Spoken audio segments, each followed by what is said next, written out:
El claustro alto de la Catedral de Burgos ha tenido diferentes usos a lo largo del tiempo, siendo un espacio multifuncional, albergando principalmente sepulcros de canónigos en las pandas de los muros retranqueados, siendo un lugar para la oración, meditación, así como de ceremonias conmemorativas o rituales del tiempo litúrgico. Existen hornacinas para los breviarios que utilizaban los clérigos pobres. En este último capítulo sobre los sepulcros de la catedral, conoceremos el extraordinario arte sepulcral que atesora este espectacular claustro, al que se accedía por la Puerta del Paraíso o Puerta Negra, también denominada Puerta Dorada. Sus galerías están cubiertas con bóvedas ojivales de crucería simple, cuatripartita y grandes ventanales de arco apuntado, con triple mainel y tracería de 3 óculos cuadrilobulados. El claustro es un homenaje a los reyes y obispos que construyeron la catedral, quedando alguno de ellos inmortalizado en magníficas esculturas bajo las ojivas de los muros, como la del obispo don Mauricio, fundador de la catedral, que procede del parteluz de la portada del Sarmental en el año 1960, o el rey Fernando III el Santo, que aparece ofreciendo el anillo a Beatriz de Suabia, y con imágenes de apóstoles como San Pedro, San Pablo y Santiago, o escenas del Antiguo Testamento como el sacrificio de Isaac. Las arquerías, capiteles y arquivoltas de los arcos ciegos de los muros tienen una preciosa ornamentación con elementos vegetales de racimos y hojas de parra, higuera y roble,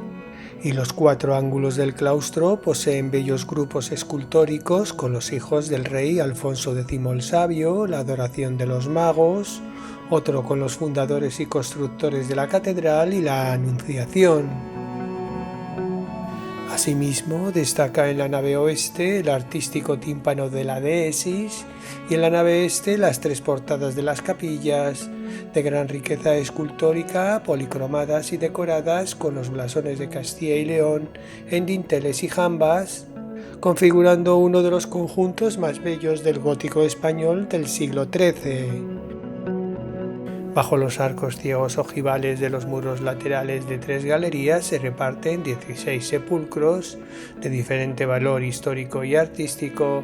realizados entre los siglos XIII al XVI. Al principio de la nave oeste del claustro, a 2,5 metros de altura, existe una ménsula con una figura adosada a uno de los contrafuertes, sin rostro y con negro atuendo, que fue totalmente picada y raspada con cincel y maza. Bajo ella encontramos el primer sepulcro del siglo XV, perteneciente al canónigo arcipreste de Burgos, don Gonzalo Fernández Aguilar, fallecido en 1482. Le sigue el sepulcro gótico del canónigo Juan López del Hospital, también del siglo XV, fallecido en 1489 y que fue tallado en piedra de Hontoria de la Cantera. El siguiente arco ojival, bajo un relieve de la adoración de la Virgen, tiene un banco de piedra adosado al muro con grabados con líneas horizontales, verticales y diagonales, generando intersecciones, donde se jugaba al popular alquerque de 12, que se adaptaría más tarde al tablero de ajedrez, y a finales del siglo XV dio lugar al juego de las damas. Luego encontramos el sepulcro gótico del obispo Mateo Rinal, fallecido en 1259, que fue obispo de Cuenca y de Burgos. A continuación está el sepulcro muy deteriorado de mediados del siglo XV de Pedro Martínez Ayllón, que fue abad de Fronueca, con el motivo del león en el basamento, la peana dividido en 5 compartimentos, con una imagen de la Piedad y los 4 padres de la Iglesia de Occidente, separados por arcos y coronados por una chambrana de arcos conopiales. Y el yacente viste ropas eclesiásticas con la cabeza descansando sobre almohadones, un libro en sus manos con los dedos entre las hojas y a los pies un león. El último sepulcro de la Panda Oeste pertenece al canónigo don Pedro Martínez de Adea, fallecido en 1483, con buenas tallas en pizarra. En la Panda Sur, el primero que encontramos es el de Pedro Fernández de Sepúlveda, que fue arcediano de Treviño y capellán mayor de los reyes Juan II y Enrique IV. Le sigue el sepulcro del canónigo don Juan Sánchez de Sepúlveda, fallecido en 1486, que se atribuye a Simón de Colonia. A continuación está el de don Fernán Fernández de la Dehesa, fallecido en 1331. Luego otro espectacular sepulcro del canónigo don Pedro Saiz de Ruilova, que falleció en 1531, con un bello relieve de la Piedad.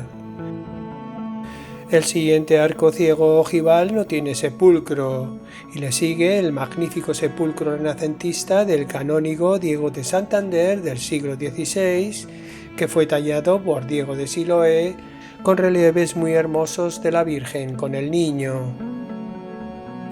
Le sigue el majestuoso sepulcro del canónigo Gonzalo de Burgos, escenificando a Cristo resucitado saliendo del sepulcro victorioso, donde un soldado vigila con su escudo con dragones con formas de escorpión y de basilisco, símbolos de la muerte. A continuación, otro sepulcro de un canónigo no identificado, pero atribuido por algunos al de don Lope Hurtado de Mendoza. Pasando a la Panda Este, encontramos otro sencillo sepulcro de un canónigo no identificado. El siguiente, también muy sencillo, pertenece al canónigo Pedro Rodríguez de Grigera, de finales del siglo XV o principios del XVI. Y el último es el renacentista del canónigo Gaspar de Illescas, de mediados del siglo XVI, atribuido a Juan de Lizarazu. Está jalonado por dos columnas ajarronadas de orden corintio y en el cuerpo superior los medallones con las efigies de San Pedro y San Pablo, un relieve con las escenas del nacimiento de Cristo y 4 hornacinas con las estatuas de los padres de la Iglesia occidental. El sepulcro tiene la estatua yacente en la tapa y los escudos en el frontal, y está decorado con grutescos y florones. En los otros 3 arcos ojivales intercaladas están las portadas de las capillas del claustro, no existiendo ningún sepulcro en la Panda Norte.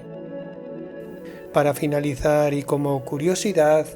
indicar que en la fachada del Sarmental, en el exterior de la catedral, está el sepulcro del arcediano Pedro de Peñafiel, fallecido en 1333, que sufre las inclemencias del tiempo burgalés.